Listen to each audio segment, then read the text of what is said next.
The cabin.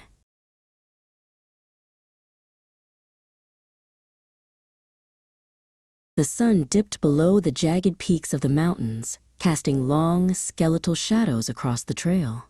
Wren checked his map for the 10th time, but the ink seemed to blur under the dying light. The path had vanished beneath a shroud of pine needles and creeping mist. Cold air nipped at his skin, whispering of a night he wasn't prepared to survive in the open. Every rustle in the undergrowth felt like a footstep following his own. Just as the last of the light failed, a silhouette emerged from the gloom. It was a small, lopsided cabin, its wood grayed and peeling like dead skin. There were no lights in the windows, and no smoke rose from the chimney, but it promised a sanctuary from the freezing wind. Wren pushed the heavy door open, the hinges screaming in protest against the oppressive silence of the woods. He stepped inside, desperate for any kind of shelter. Inside, the air was stale and smelled of wet earth. A single, moth-eaten bed sat in the center of the room, but it was the walls that made Wren's breath hitch.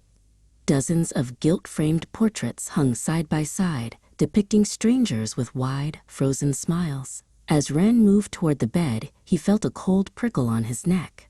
No matter where he stepped, those dozens of glassy, painted eyes remained fixed on him, tracking his every movement with predatory precision. Dawn broke with a cruel, piercing clarity.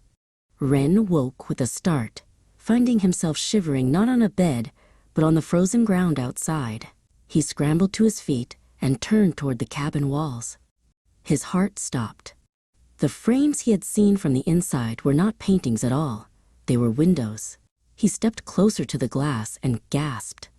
Through the pane, he saw the dusty cot in the center of the room, and there, tucked under the thin blankets, he saw himself still fast asleep.